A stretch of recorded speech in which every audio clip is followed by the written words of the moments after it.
Hello, and welcome to Let's Get Vaccinated. This is our weekly show where we help give you a healthy dose of facts so that we can all help keep our communities safe. My name is Lucky Tran, and I am the Managing Director of March for Science. So there are two things that we do on this show. One is that we help answer your questions about vaccines and public health, because knowledge is power. And two, we teach you how to talk about science effectively, because right now we all need to be science communicators to help protect our communities. So please don't be shy. Please add your questions in the comments and we'll do our best to answer them on the show today. Today's theme is, what can you do after you get vaccinated? Which is really exciting, right? And please subscribe to our YouTube channel. We have lots of great content coming up, and the best way to get notified and stay engaged with our community is by subscribing. All right, and with that, I'd love to welcome my March for Science co-host, Rachel Alter. Rachel, Hello. How are you doing today? I'm doing great. Glad to be here. I'm really excited to talk about post-vaccination. Yeah, right. It's exciting to see. And actually, it's really pertinent on a day like this, because actually today's a significant day. It's the 1-year anniversary of the day that the World Health Organization declared a global pandemic, or a pandemic, sorry, because it's just pandemic. At the time, the number of cases was 125,000. Now, a year later, it's 118 million total. So what are your reflections a year on from the, announcement? Oh my God. I remember sitting in my med school student lounge looking at this website of a map of the world and just spots on it where all of the outbreaks were. And there was a big outbreak in Italy at the time and only a couple of cases in the US. And I just remember refreshing because the case count kept rising. But I thought, I never imagined it would be anything like what it is today. I think I saw in my Facebook memories something about how 200 people had died in Italy in a day. And at that time, that felt like so many. And it is so many. But now it's just that much more out of control. Yeah, absolutely. And I think on a day like this, I really think about how much everyone has been through over the last year. And, I think about all the healthcare workers, all the essential workers, and everyone else has been doing so much, to keep our community safe over the last year. And, I really remember all those we lost and all those, who we've left behind. It's really difficult to think about that. But also I think about this community, this wonderful community that, have been advocating for science for a while. And I think about, why do we pour so much time, everyone here into the work that we do? And I think it's really important that we keep fighting for science and justice, because this is the type of work we all need to do to save lives. And, I really feel very thankful to everyone out there in our community who has been doing that sort of work in all different corners. Yeah, and it's just, another reflection. It's just so amazing that this time last year, nobody knew anything about this virus. And now we have people who it's all they do, and they know so much, and we as a community know so much. And in the last couple of months, I've been so incredibly impressed by the people who I've talked to, even behind the scenes, how everybody from so many different parts of the world and so many different backgrounds are coming together to do everything by Zoom in order to make us, to get us back to normal. Yeah, absolutely. And speaking about people doing a lot of things, I'd like to introduce our special guest this week, Dr. Katelyn Jetelina, who is an assistant professor at the University of Texas. But you all may know her from her incredible Facebook page, Your Local Epidemiologist. Welcome, Katelyn. How are you doing today? Hi, thank you so much. I'm doing great. Happy to be here. That's so awesome. We're so excited to have you on. And, we're all huge fans of your page and so grateful for all your work. Every time, I work in public health communications, and I think every time the CDC issues some guidance or there's some new news on the pandemic, I look to your Facebook page and go, I wonder what she'll put out today, because you're so good at breaking things down so well that it helps make my job easier, because it's sort of shortcuts, sort of the explanations. So it's really great. So thank you for all of that. So glad to hear that. Yeah, absolutely. I'm sure you hear that from a lot of people. So really appreciate your work. I think it's really incredible, actually, that like a year ago, most people you'd ask and they wouldn't know what an epidemiologist does, right? And now here we are. I'm walking along the streets of New York. I hear people talking about PCRs and mRNAs and CFRs and all of that stuff. It's weird, right? It's wild. It's been a wild ride. And, when you were saying what you guys were reflecting about, I was trying to think about it too. Like, it's a year, and I think I'm most reflective of that. We are talking about what you can do after a vaccine at the 1-year anniversary of the pandemic. That is insane. And it's fantastic. And so I think that's what I'm excited about. Yeah, totally. I just saw a funny tweet the other day. Someone was saying how this time last year, people thought that epidemiologists studied skin. Oh yeah, I got that so much, and actually, you still get that sometimes. Yeah. But yeah, everyone thought I was a doctor of skin, right? So it's a small silver lining for a pandemic that people now know what an epidemiologist is. So do you And ever not have only to that, explain what you do anymore? Just, I'm curious. no, I No? don't. Well, but so what I was just gonna say, what's been the best is being invited to like Girl Scout meetings or So awesome. 5th grade science classrooms, because that's where I get to explain what I'm doing in the context of what people are living and hopefully get to inspire some people to become epidemiologists. So that, to me, that's the most impactful. That's awesome. I'm looking forward to see the applications a few years down the line of, at our public health schools and universities. Oh, we're already getting it. We're getting an Yeah. onslaught of applications. And I know our medical school is too, which is amazing. I mean, we need all the great minds we can get because, sorry to break it to you, this isn't going to be the last pandemic. So I've heard it called the Fauci effect. Oh, yeah, that's right. Yeah, that so many people are applying to medical school and for epidemiology programs. Yeah, it's fantastic. Yeah. I'd love to hear about, how you got started with your page and, what motivated you to start this when, the pandemic was declared? Because it's a lot of work, right? And you do it on an incredibly consistent basis. How did this happen?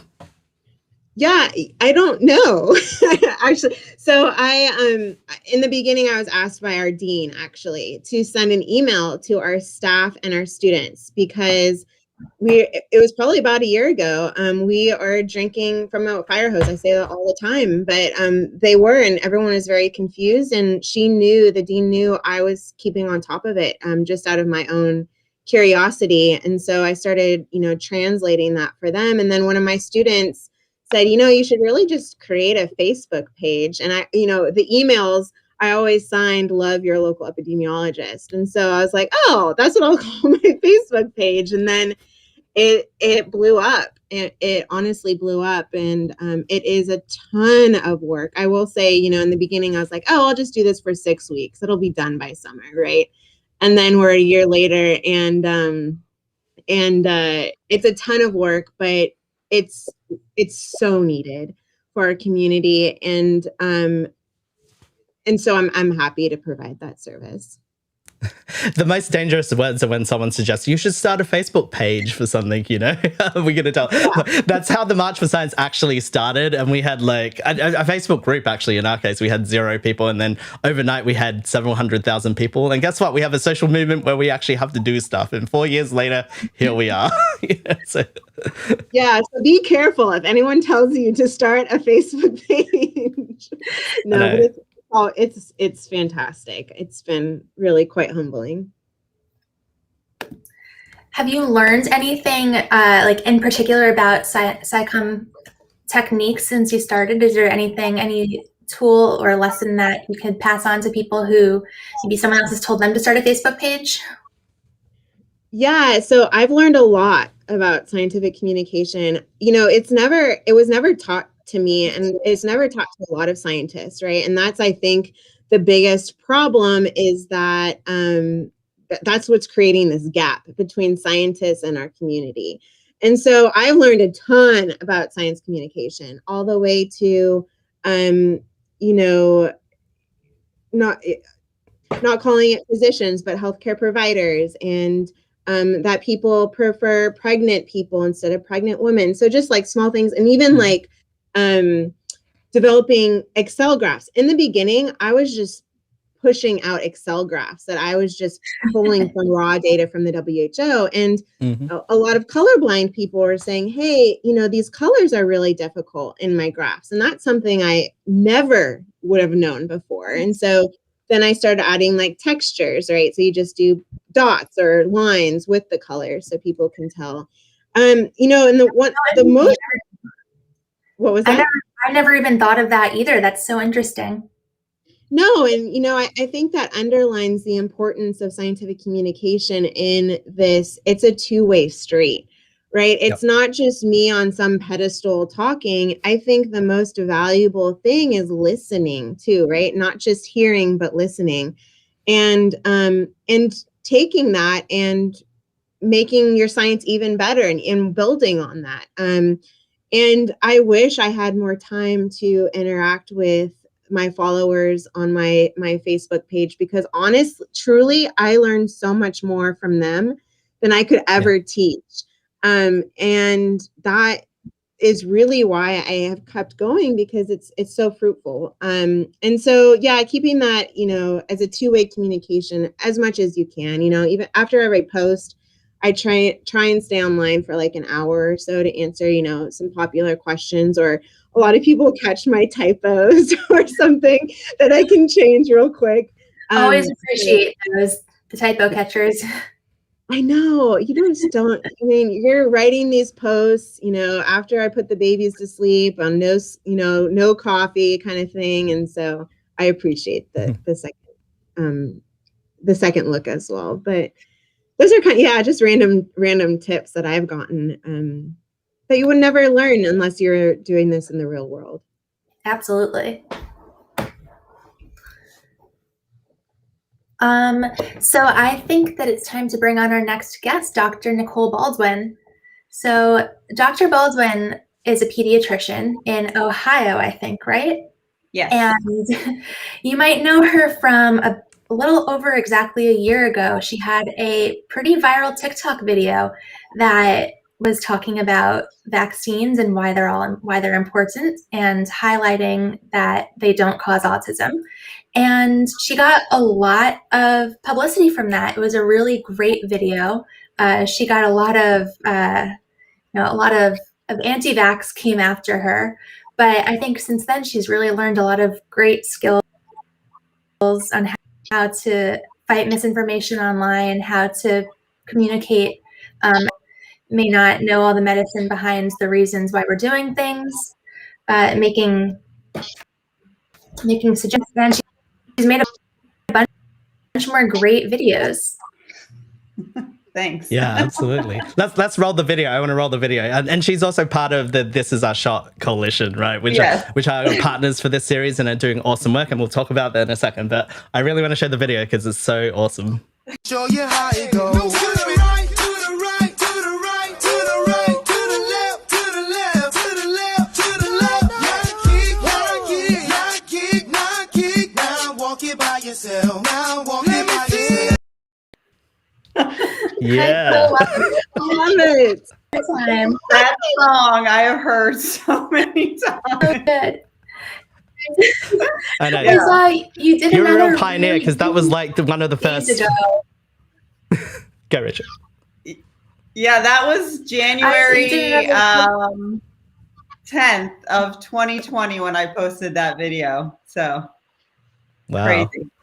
It's been a year, right? So what have you learned about, TikTok science communication and science communication in general over the last year? Well, I've learned, which I think I knew, but communicating in a 15-second video is challenging, right? And so there's no nuance that goes with that. And I think my goal with that video was really to reach a different audience, because I've been doing social media since 2014. And as a pediatrician, I really wanted to reach some adolescents, and that, TikTok was just humongous at that point. And so it was nice to try to do that in a different way. And I think what's important, what I've learned, is really trying to break down our messages is really important, and that you can say the same thing over and over in a different way. I think that what works well on a TikTok might not work well on Twitter, might not work well on Facebook, but you can say the same things in different ways. So that's what I try to do. And it works sometimes.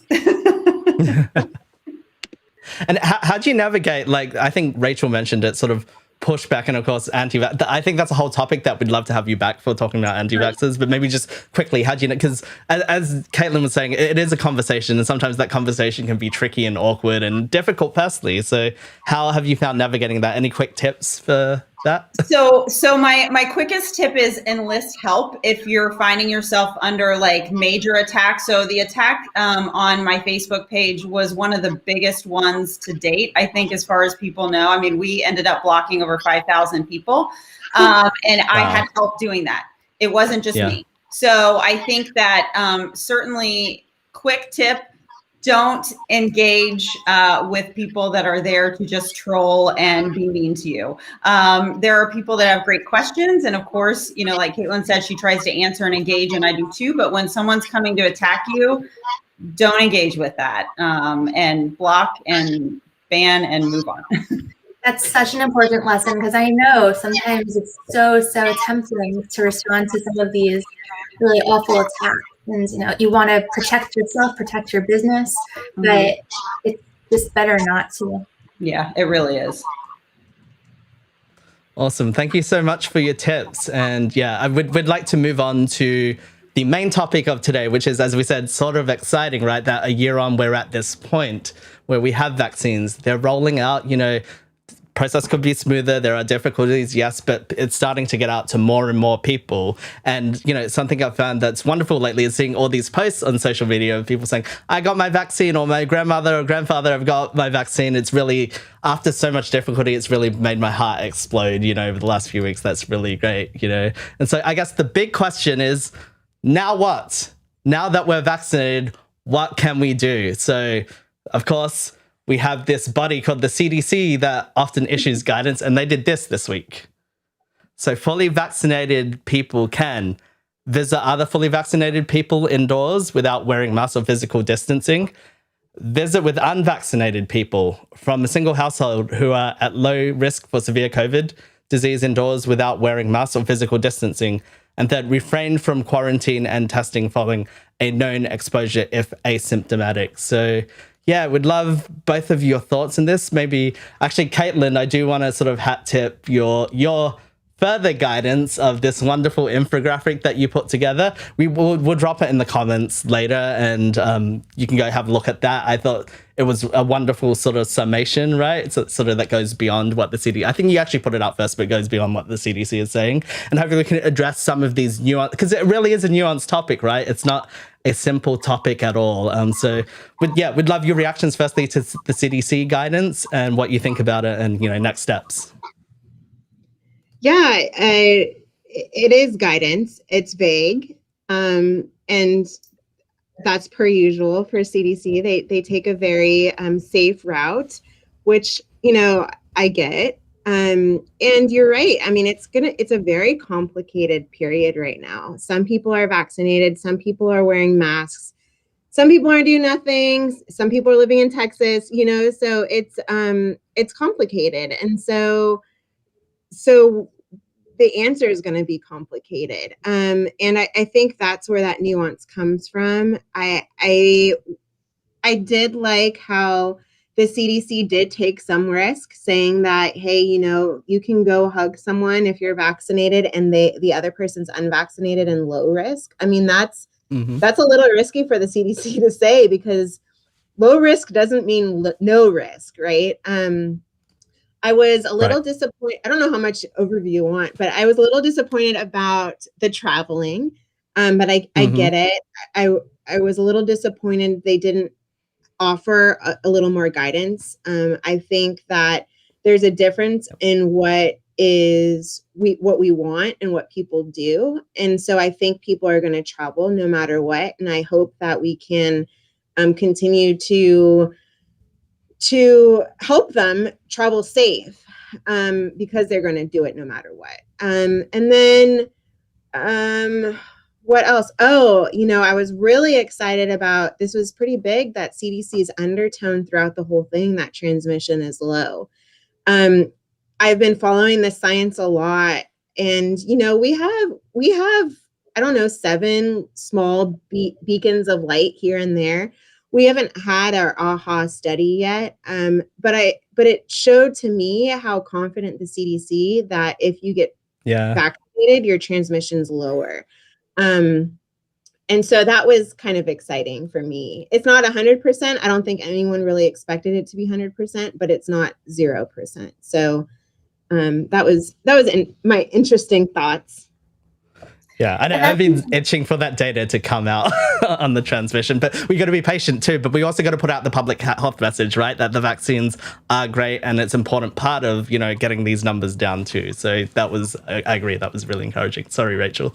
I think it's also really important, as you said, to remember that these vaccines are amazing, but nothing works 100%. There's never going to be a riskless situation. You're always going to have to balance pros and cons of every decision that you make. And the vaccines mean that we can put a lot more, that we can do a lot more of what we used to be able to do, but just understand that nothing is 100%. Yeah. Nicole, do you have any thoughts as a physician and pediatrician, I guess, just for your patients, what it means, those guidance? Well, I mean, unfortunately, the word children wasn't used at all. And that's been very confusing for a lot of people coming from where I come from as a pediatrician, because they're like, well, what do we do with our children? And so, you kind of, they're unvaccinated. So you have to use that kind of leeway. But I think, and I also want to plug in, this is our shot a little bit, because that's why I'm here about, we're trying to help improve vaccine confidence and encourage people to be vaccinated. And so I think this was a great step for that, for public messaging, because what I was hearing was, well, why would I get a vaccine if I can't do anything different? And so I think this is going to help that. I think that I'm very encouraged to just have, even in my brain, I knew okay, I can be around vaccinated people. It's going to be okay. It's nice to have that, the CDC come out and say that. So that was good. But I would love some guidance that says children.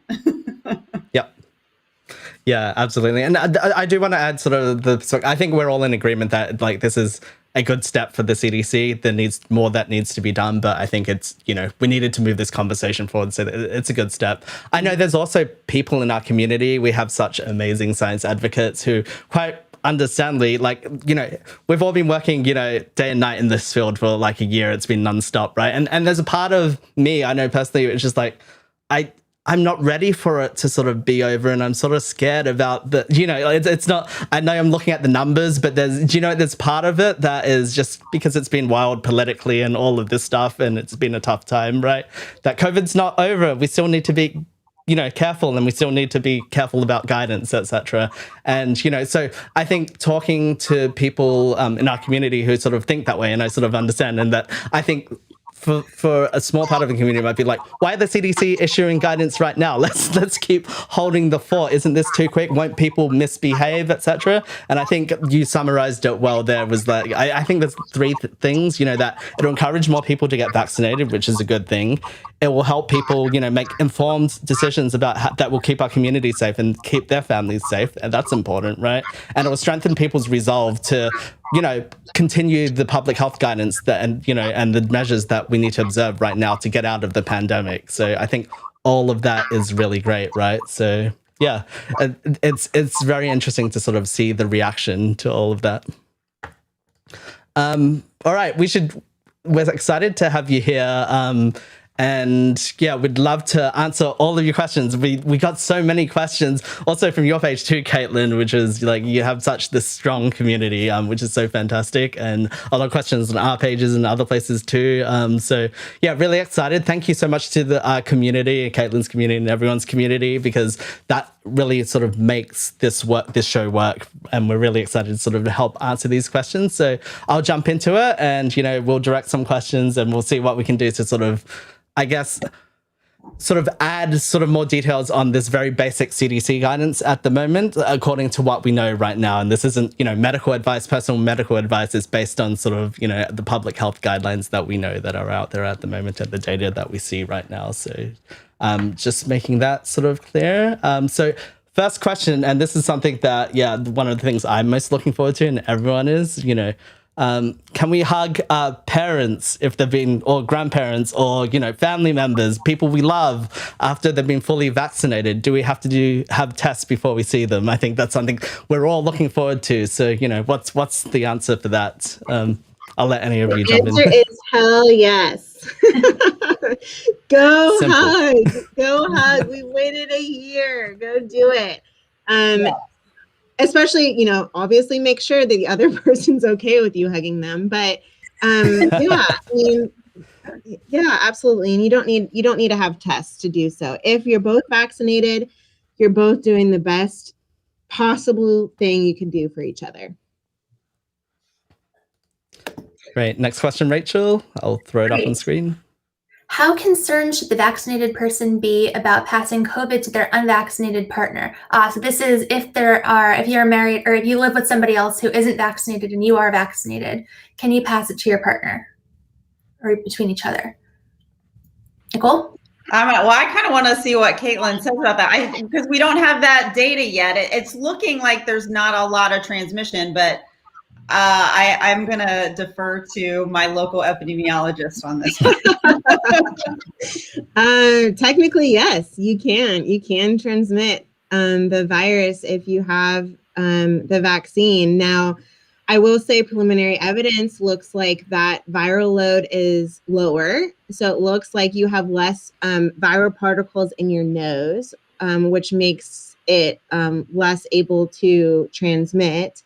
But the data is very preliminary, and this is what I was kind of saying in the beginning. Is I'm surprised that the CDC kind of grew some muscle and had that undertone because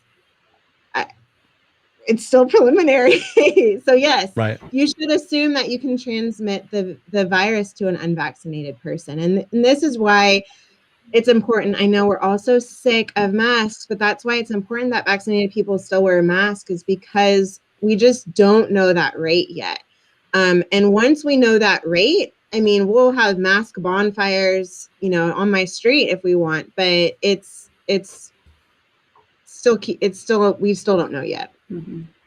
I know that's not what people want to hear. We're getting there though, getting very close. Yeah, I think it's important that you continue to follow the public, how you acted in public before you had a vaccine, because that's where you're potentially going to acquire something. So if everybody needs to wear a mask in public, and avoid large crowds. We'll get to that later. We don't know about the variants. Yeah. We'll come back to that later. But yeah, I agree. I think we're going to have this strange stage right now that we're in right now, where in households we'll have some people who are vaccinated, particularly adults, and some people who aren't. And I think the same principles that took us all the way here will take us going forward. And it's just, a few months more if we can stick to that advice, and wear masks and follow those guidelines, we're going to get through it. And then we're going to be doing a lot more if we observe that. So, we're close, everyone. Let's keep doing this.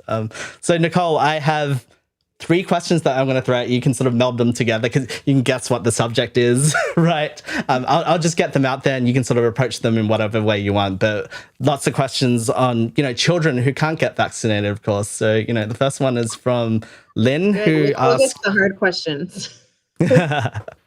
Yeah, no kidding. This is her field. Yeah. Can we safely interact with household vaccinated adults but unvaccinated kids? So that's one part of it. How is the guidance different for those of us who are vaccinated with the unvaccinated children in our homes? From Laura. Thank you, Laura Ann. Thank you for that question. And last one, there are no vaccines for children yet. Can we see my vaccinated mother or family without masks and give her a hug? So yeah, what's your advice right now? Because many households, are in this situation. Yeah, that's what everybody wants to know, right? So again, I think when you look at the CDC guidelines, your kids are the unvaccinated people. So you have to think about it like that. And you also want to look at risk to those children, because an unvaccinated 8-year-old that is otherwise healthy is a very different scenario than an unvaccinated 2-week-old, or, you know, an unvaccinated child with asthma. So if you have a child that has a high risk condition or is under the age of 1 year, and these are all listed on the CDC website, but then you need to be more careful, and you need to, you know, you need to obey or not obey, but you need to follow the guidance as you would for someone with a high risk condition in your house. Now, when it comes to the vaccinated, you know, hugging your vaccinated mother, I think we answered that already in terms of yes, because the vaccines are protecting the vaccinated. And so, you know, if your mother is fully vaccinated, meaning 2 weeks after the second Pfizer or Moderna dose, or 2 weeks after the Johnson & Johnson dose, then I think that your children, as long as they are not ill, not exhibiting any COVID symptoms, you know, those kind of things, they can hug them. Did I miss any? Oh, vaccinated. I think the question we're getting is, like, 2 vaccinated adult families, can they hang out with kids in the home? And again, again, you have to go based on risk and age, and you're not supposed to mix with more than one other household with unvaccinated individuals in it. And I'm encouraging people to really try to be outside. If you're commingling with kids that are unvaccinated, try to keep them distanced if you can. But I think kids need to see each other too, because they're struggling. And I want people to be able to do that safely.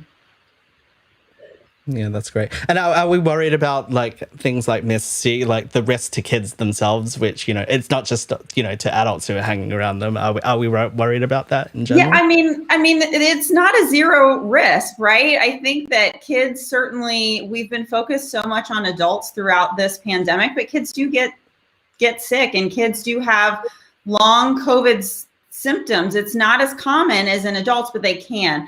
So I think if you have a child that is at elevated risk, you need to be careful with that, for sure. Great. Thank you for that. All right, next question. When can I eat safely inside a restaurant for my safety and the safety of the restaurant staff? Katelyn, you want to take that one? Sure, good question. And so I guess, so if you're vaccinated, I mean, you can go eat in a restaurant. I think where this really comes into play is where that question was going, is what about the safety of the restaurant staff? The safety of the restaurant staff is completely dependent on the manager in the county, in the state in which they are. I personally won't be eating inside restaurants. I think, you know, patios are great, but for the reason of the staff, until everyone has the opportunity to get vaccinated. And it may seem like far, but it really isn't. I'm telling you, I think like by June, everyone will have a chance to get a vaccine, especially because of J&J, especially because Novavax is coming down the pipeline too. AstraZeneca will be down the pipeline as well. We're going to get all these different types of vaccines, so we won't have supply issues. And so just wait a little longer to go eat inside of a restaurant, especially even if you're vaccinated. I don't think I've eaten in a restaurant in over a year. I have done a lot of takeout, and, you know, it's not eating in, but it's still a great alternative. Well, and I don't know if you, I mean, in Texas, before we had really stringent alcohol laws, and now you can like take your cocktails to go home with your to-go food, which I think is fantastic. So even restaurants are, you know, making it a lot easier too. So yeah, and like I said, you know, patios, restaurants that, you know, the staff is still wearing their masks and is still very safe. Keeping the tables apart are a few good signs. You know, I saw someone on Yelp the other day say they're starting to put whether a restaurant is COVID friendly or not. So you can always check that before you go. Oh, that's so great. Yeah, I thought it was that's super. I love that addition. Yeah. Yeah, that's really great. There's another common question we get, so a couple of them that are similar. So Catherine asks, thoughts on fully vaccinated people flying? And then on YouTube, we have Hillary asking, what are your thoughts on when international travel will open up? So CDC is going to be really mad at me for saying this, but I think vaccinated people can fly. And I said this in one of my posts. The problem isn't the risk to the vaccinated, right? We have to start thinking about population risk and hitting herd immunity. So if you're flying from somewhere from high risk to low risk, you are putting that low risk area at I'm using risk a lot, at risk for getting local transmission high, because you can still carry that virus even if you're vaccinated. And so I think that's why CDC really made that recommendation, or didn't make any recommendations, that we still shouldn't travel because of the impact on that community if you bring it to them. And so that's my non-PC answer. Yeah, I have to agree. I go to med school in another country, and I will be flying back at some point, probably at the end of April. I'll be masking the whole time, to the best of my ability, especially in the airport. I mean, everywhere. But I've been vaccinated, and that's something that I personally feel safe doing for my own health.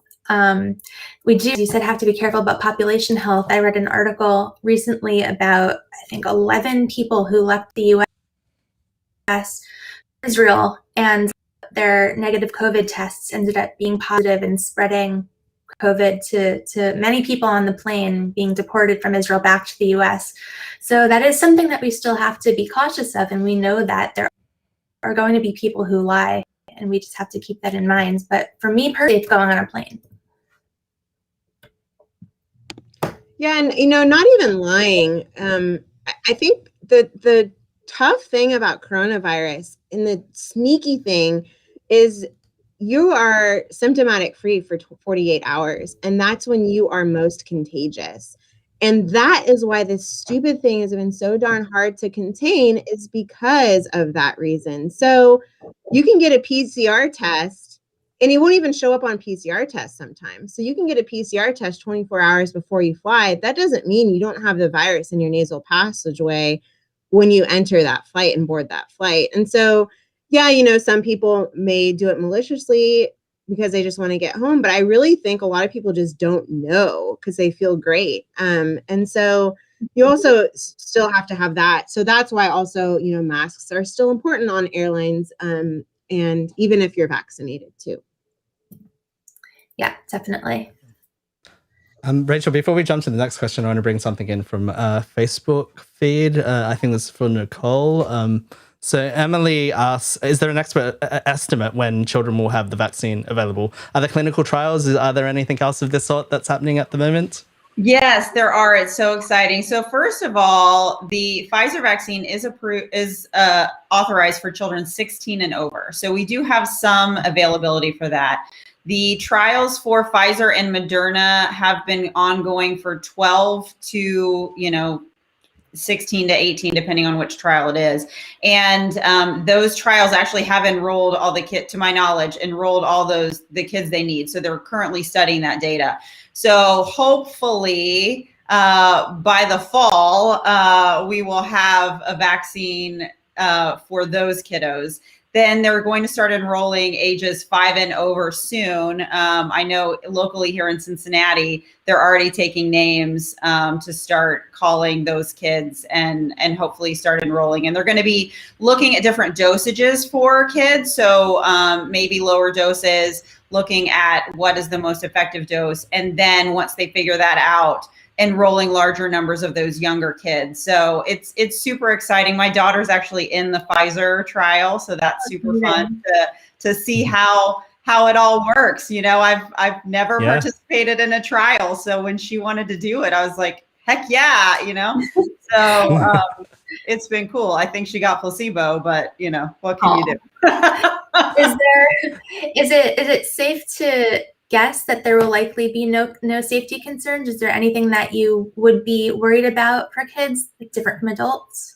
I mean, kids are not little adults, right? So, but I think from at least the 12 and overs, I wouldn't think there's anything. And I'm glad to see that they're going to look at different dosages for the younger kids, just to make sure from a side effect profile, because we all know, right, that at least with Pfizer and Moderna, I got Moderna and it wasn't fun that second dose. And our kiddos do so great with so many vaccines but we've never done an mRNA vaccine in kids, and we don't know how their immune system will react to it. So it's important that we make sure to get the doses right for them. And so, right. Is there, I don't want to be spreading misinformation here, but I know we hear a lot about vaccines causing infertility, or, the HPV vaccine in particular, people really don't like when given to their teenagers. Is there any reason to think that these vaccines might be harmful to kids? No, not at all. And especially like the infertility thing is just a straight up lie. Like somebody just made that up. It does not. It does not happen. I don't know how to be more blunt than that. It is not. It does not make you infertile. Blunt is good. Blunt is good. Thanks for the clarification. So yeah, I mean, it's all good. All right. I think Dr. Baldwin, Nicole, this will be another one for you. What about individuals who are immunocompromised and vaccinated? Are there different guidelines? I mean, I do think that you have to be a little bit more cautious for people whose immune system maybe doesn't make the antibodies the same way as people whose immune system, is not immune compromised. And so I don't have exact data. I think it's important that they speak with their own physicians in terms of guidance, and still just be careful. I don't know. Katelyn, do you know any specific data about that? Yeah, so some of them were included in the trials. The problem is you need a certain amount of people to have meaningful results, scientific results, and we just don't have those from the trials. And so, yeah, like Nicole said, you really have to have a conversation with your physician. They know your history the best, you know your body the best, and it's kind of a one-on-one basis. Mm-hmm. Great. We have a question from Facebook from Ryan, and we got this question a few times actually. What are the updates on the variants and the vaccines and duration of effectiveness? And do the CDC guidelines, do they change with this worry of variants? We hear, I'm sitting here in New York, we see studies of this New York variant sort of taking over. Are we worried about this at all? Katelyn, that's probably your area. Yeah, it is my area. So no, the vaccines work right now against the variants, especially against hospitalizations and deaths. That is what we're trying to do. We're trying to keep hospitalizations and deaths down so our hospitals don't get overwhelmed. We're all sick of, keeping the curve down, but truly that's our goal. New variants will pop up. We don't know much about that New York variant that you brought up. We don't know much about that California variant so far. But they look a lot like the B117 as well as the B1315. And so we're confident that the vaccines will work on them. The problem is that the more that we transmit this virus, whether that's in the United States, whether that's in wherever, the more opportunity that virus has to change or mutate. And it can be tomorrow that our vaccines may not work. It can be in a year. It can be in 10 years. It can be never. Like the measles vaccine has worked since the 60s. So that's why it's so important to keep transmission down, even though we see the finish line, because it can change real quickly. And our vaccine sponsors like Pfizer, Moderna, blah, blah, blah, are already working on boosters in case we get to that point. So we're on top of it, which is fantastic. It's just we need to stay on top of it. I don't know if that So answered the question. yeah, I've heard that it might look something like when you get your flu vaccine every year, you get your flu and your COVID vaccine together, or maybe every other year you get your flu plus COVID. And we already do that with flu, and it works pretty well. So it's not like an extra huge burden to us if we have to do it every year. Yeah, we don't know yet when that's going to be. We have a hypothesis, right? So MERS and SARS last for 2 to 3 years. They're antibodies. So we think it's going to be about every 2 years. Again, it's highly dependent on how quickly this thing mutates because of our behaviors. So it could be a booster this winter, but we honestly just don't know yet. We're at the mercy of time. To be determined. Yeah. All right. Next question. Should people who have had COVID in the last 6 months be considered vaccinated as far as the guidelines go? I'm not touching that one. Katelyn can answer I was going to say, I feel like I'm talking a lot though, but no. So we don't know. Natural immunity is still, we're very much learning a lot about this, especially the role of T cells right now. T cells are very difficult to study. You need special technology. And so we just don't know. And that's why everyone if you've had COVID, even in the past 30 days, you should get a vaccine. Because one, we don't know how long the antibodies last. So far it's about 9 months, but that's because we have 9 months of data. But two, it looks like antibodies wean off from people. About 10% of the population, antibodies just kind of drop. And we can't predict who those people are yet. We haven't had enough patterns in the data to say, hey, looks like you're going to be good because you're female, you're age 45, and you're blah, blah, blah. And so we don't know those patterns yet. I'm sure they are there. We just don't know. And so because of that, everyone needs to get it. We're pretty sure that those with severe disease have lasting antibodies compared to those, for example, that have mild disease. You don't have to go to the hospital. But again, just get your vaccine.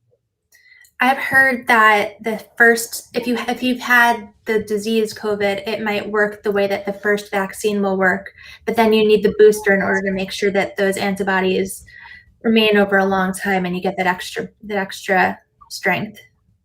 Yeah, it's an interesting question. And actually, a lot of scientists are studying that right now. So if you've had a moderate to severe COVID, do you just need one dose or do you need both doses? And we don't have the answer yet. Everyone needs 2 doses right now, but it may look like that in the future, our guidelines may change a little. But right now, again, we just don't have much information. And you're right that for Moderna and Pfizer, that second shot is really important for long-term immunity. So the first shot is like, hey, your body gets to learn what this virus is. The second shot just hits it even again and says, remember this. And that's why that second dose is important. And in May, Johnson & Johnson is coming out with their 2-dose vaccine trial. So it'll be very interesting to see and compare what the second dose of Johnson & Johnson does compared to only a 1-dose regimen, which will complicate things, but we'll see. Great. Yeah, it's sort of a wait and see game on many angles, isn't it? But that's science, and science is doing a great job. We're going to get there, but yeah, sometimes we wait and see with science. So that's what happens. Here's an interesting question. So the CDC, Laura asks, the CDC's recommendations seem focused on preventing hospitalization and death. What about the long-term effects of COVID in mild cases, right? What's known as long COVID or long haulers. What do we think about them? Because, this is the question, I guess, sometimes of population health and personal health, and I guess the differences, right? Anyone want to sort of jump in on that? I don't think we know yet. Yeah. I mean, I also think if we can prevent more cases, then we're going to prevent more long-term, it's about that trying to reach that herd immunity so that fewer people get mild illness too. Right. So I guess kind of looking at it in terms of that, but yeah, long COVID, we're still learning.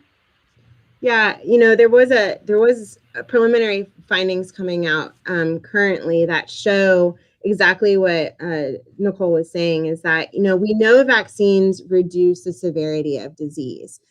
At the same time, we also know those that had really bad disease of COVID are the ones that are popping up with long COVID. So a study that just came out yesterday, actually, I posted about it this morning, said if you have more than 5 symptoms that first week of COVID illness, it's a major predictor of you getting long COVID. And you're just not going to get that with a vaccine. And so we're not confident. We think that vaccines will prevent long COVID. We don't know yet, but just from the science and the biological mechanisms in the background, we think it's going to be okay. That's so interesting about the 5 symptoms. I'd never heard that. I guess the paper just came out. I'm gonna have to find that. Yeah, it came out yesterday.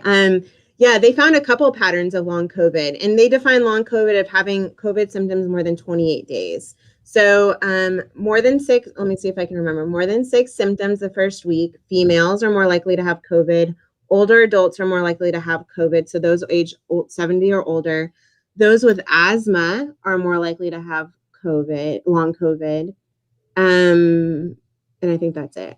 But go to my newsletter. I talk about it and link the study. So interesting. Good plug. That's part of science communication. Get those plugs in when you can. I think, thanks so much for all your answers. I think we're going to wrap it up with this question, and I'd love to, go around, the square, I guess, on this. I think it's quite appropriate. Emily from Facebook asks, how can you encourage people to get vaccinated when they are hesitant and unsure to the vaccine being so new and due to it being made quickly? Nicole, maybe we'll start you first and then go to Katelyn, and then Rachel and I can sum up. Absolutely. So, and that is kind of why this is our shot formed, right? We're trying to encourage people because we know that people are more likely to get a vaccine when they are talking to their own healthcare provider who's encouraging it, or when they see somebody they know get the vaccine. So I think what's important in my mind is answer their questions, ask them, why are they concerned? Be honest with them, because a lot of people are saying, we don't know long-term data. And that's true. We don't. And we're not going to. And, we need time, right? So I think telling people that in all other vaccines, when we see a side effect, a severe side effect, it's typically within the first, 6 weeks after a vaccine. And so we do have that data. And so I try to encourage them with that, but just keep talking, keep asking questions.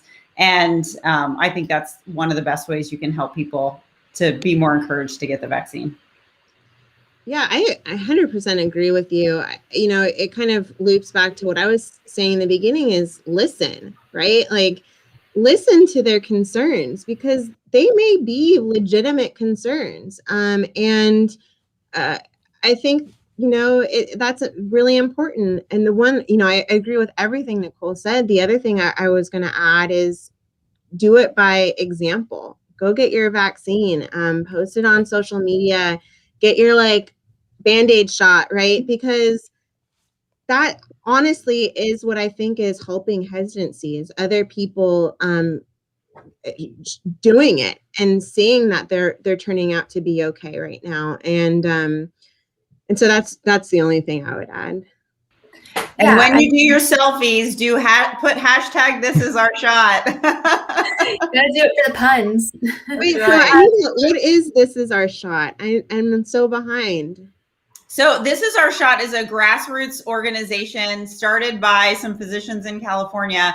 And we're just growing nationwide to try to improve vaccine confidence and vaccine equity. And we have basically healthcare heroes that are helping to put out the message, as well as allies in the, March for Science is an amazing ally. The, California Medical Association, the American Academy of Pediatrics, all of these allies, basically just to get the word out about the vaccines and about the safety of the vaccines, because we really want to get to a COVID-free world, and that's vaccines are going to get us there. So that's what we're all about. I love it. I'll have to use that hashtag.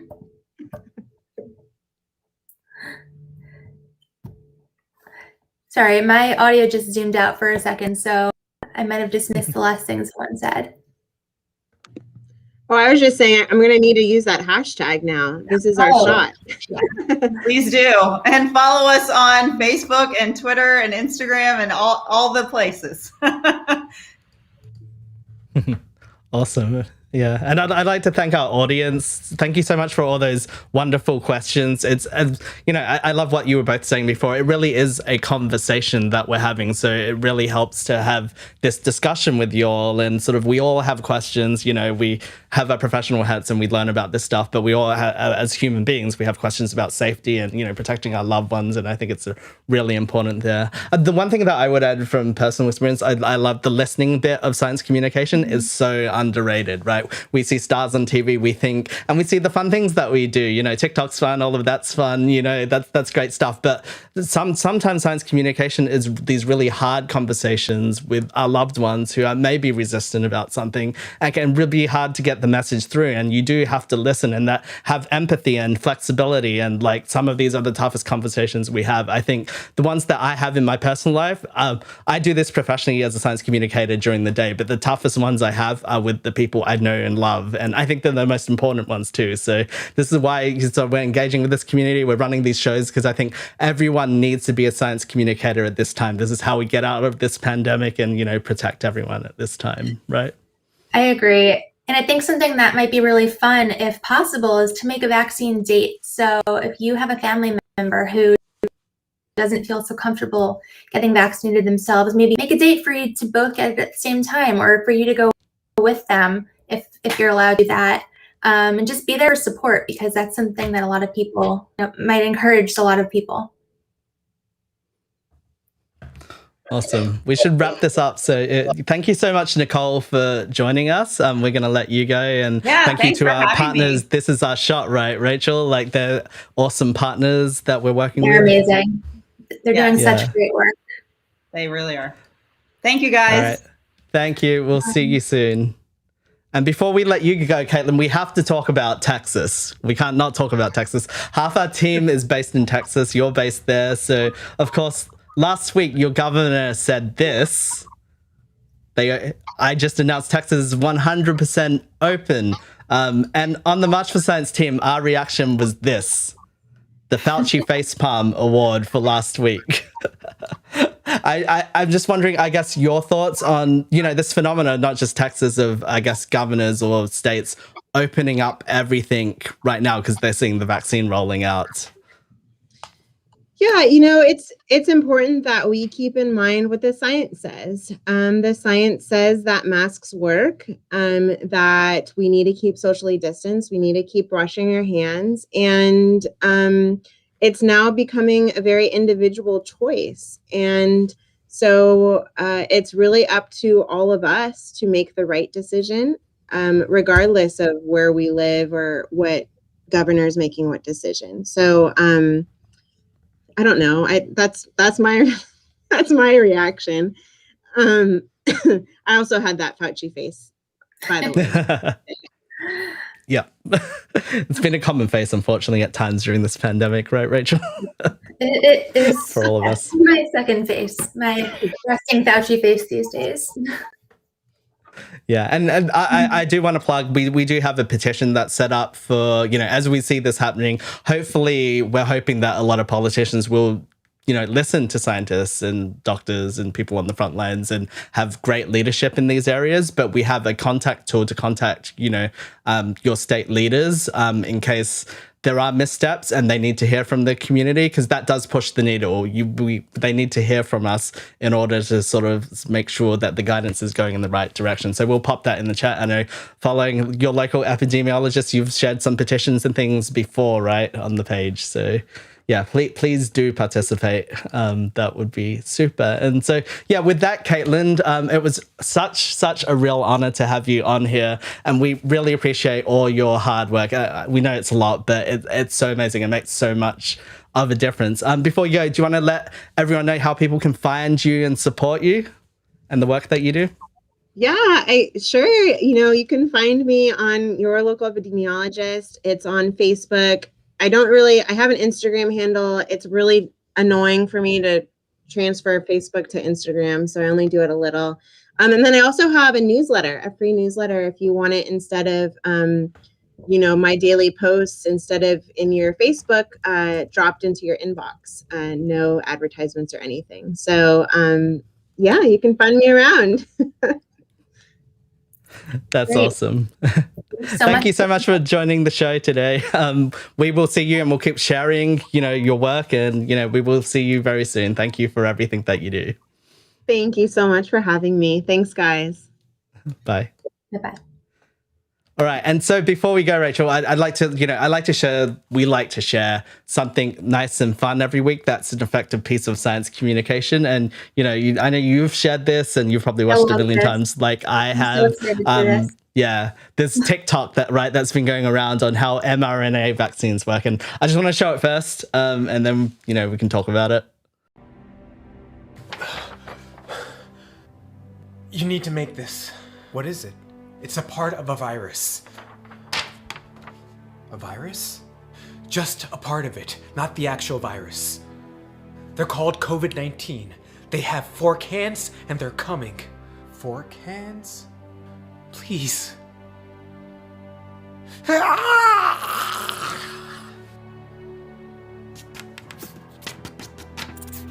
What is this? This messenger told me to make them.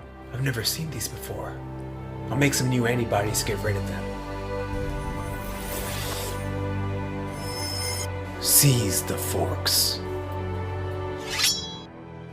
Nice body. Gonna make this place my new home. 4 cans. Seize them.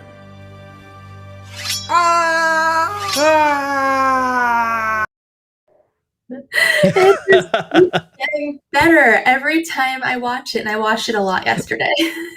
I know, it's genius, right? If only our sort of biology classes could be like this, right? Yes. That was from an actor and creator called Vic Krishna. Please go follow him. He has amazing stuff on his page. And for that, he deserves this week's Fauci Fave Award. So, not the Fauci facepalm, but the Fauci Fave Award to great science communicators every week. I love it. I'm never going to think about like antibodies and immunity without thinking about 4 cans, seize them. Yes. Perfect.